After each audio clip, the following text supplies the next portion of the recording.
Welcome to Mobile Math lessons on the go. Today's learning goal: by the end of this lesson, I should be able to multiply single and double digit positive numbers together using an area model without the use of a calculator. It's important to remember that multiplication is a shortcut for repetitive addition. So you'll see in this example I have 6 5s all added together. So that would be the same as writing it as 5 times 6, or with using the little x as a multiplication symbol. I could also use round brackets with the numbers written right next to each other. And I can reverse the order and it still means the same thing. This is read as 6 groups of 5. So the order that we write the terms for the multiplication product doesn't really matter. We'll still get the same result. So a reminder that when we are asked to multiply numbers together, the final result is called the product. So product, multiply, times, those all have similar meaning in the mathematics world. So let's get into our first area model. Now this is a really powerful model, and it has a whole bunch of applications down the road that we can use it for. So we have looked at 3 times 8 in our previous video, and we know the answer is 24. That's 8 groups of 3, or 8 columns of 3, or 3 rows of 8. Either way, we could count these all up if we need to. Either way, we'll come up with 24. Now the area model is really powerful because I can take that group of 24 and split it up into 2 smaller groups. So these 2 smaller groups are the same as the above one solid group of 24. And you can see that the smaller group on the left here, this is a 3 by 5. I have 15 squares here.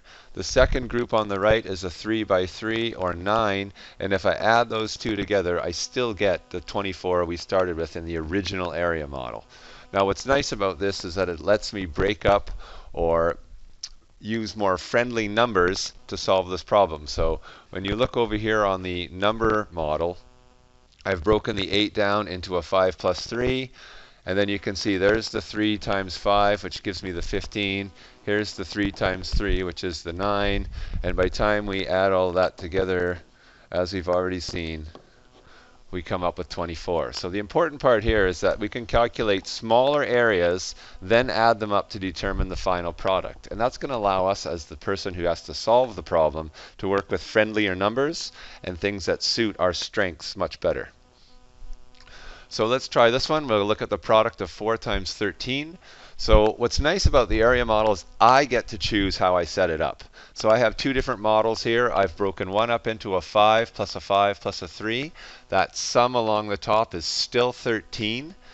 And what it allows me to do is to find the area of the first block here, which is a 4 times a 5, so I get a total of 20. I have the same size shape in the middle, so another 20, and then my last group is a 4 times a 3, or a 12. And if I add up all of those areas, I come up with 52. If I'm a little more comfortable with larger numbers, I might look at a 4 times a 10, and I would come up with an area of 40 for that first piece. And then again, I'd have a 4 by a 3 and have 12 there as well. When I add those two together, I still come up with the 52, which is the correct answer. So again, a reminder, this area model allows us to calculate smaller areas, then add them up to determine the final product, which is the multiplicative result. So let's try this now. Actually, before we do that, let's just make sure we understand what we're looking for. The dimensions go around the outside. The area goes inside. This again will show up in some future videos where we do some advanced algebra with this. So the 2 dimensions multiply together to get the area. So in these 2 examples, I'm going to multiply 14 by 21, or 14 times 21, but I'm going to do it 2 different ways. And you'll notice I'm not drawing the grids or showing squares in there now.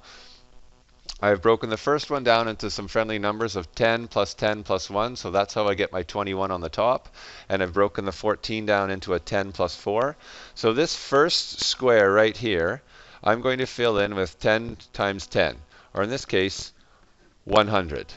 Now you'll notice in the second square to the right, I have the exact same calculation, so that is also 100.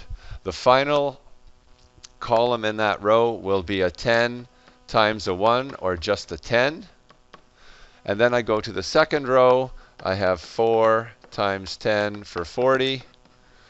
4 times 10 again for another 40, and lastly 4 times 1 for 4. Now to get the result here, the final product, all I have to do is add up those parts. So I'm going to take some numbers I'm friendly with or I'm comfortable with. I know 100 plus 100 is 200. I know 40 plus 40 is 80. And I have a 10 and a 4 left over. And when I add all of those together, I have 200, 280, 290, 294.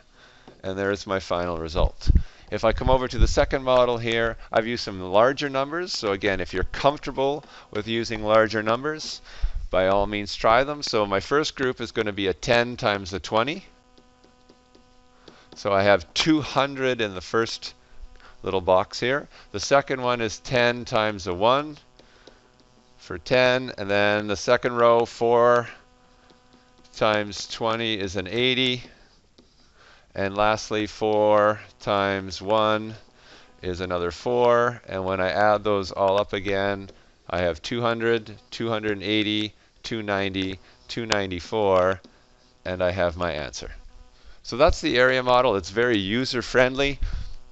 You can set it as difficult or as easy as you like. So let's try a little bit more challenging problem. I want to find the product of 64 times 25. So this is potentially going to be a really big number. I'm fairly comfortable with my 10s, so I've broken up the 64 into a 30 plus a 30 plus a 4, and I've broken the 25 into a 10 plus a 10 plus a 5. So when I multiply for this first square, it's 10 times 30, or 300. And you'll notice I've got a repeat of that in a couple locations. All of these are 10 times 30s. So I can fill those in fairly quickly. This far side out here, this will be a 10 times a 4. So out here in this top right corner, I will have 40. And I have a repeat of that in the second line. And now I'm just down to my final bottom row. So I have a 5 times a 30, or 150. And I have that twice. And the final piece is a 5 times a 4, or a 20. So now all I have to do is add those together. So I'm fairly comfortable grouping all of those together. So 300, 600, 900, 1,200.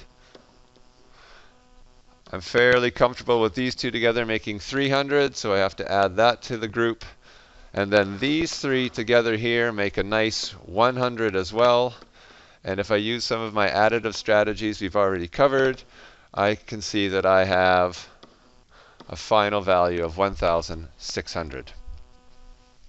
So if you could pause the video now and try the following. So if you could find the product using the area model, that would be appreciated. And when you've had a chance to try it, please unpause the video and we'll take them up.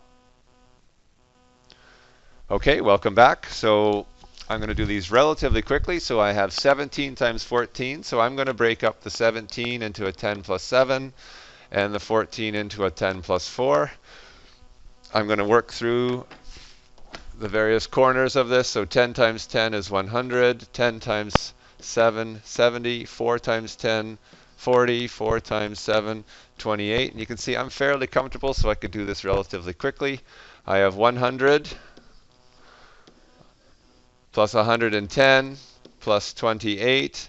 And when I add all of those together, I come up with a final value of 238. We'll do the second one, 25. I'm going to break up into 20 plus a 5, and 24 I will break up into 20 plus 4. 20 times 20, I'm comfortable at 400. 20 times 5 is another 100. 4 times 20 is 80, and 4 times 5 is 20. And when I start to count these all up, I notice I have 500 across the top, plus another 100 here. And when I add those two together, I get 600. So thank you for watching. Please watch again and pause where you may have had difficulties, and good luck in your future math problems.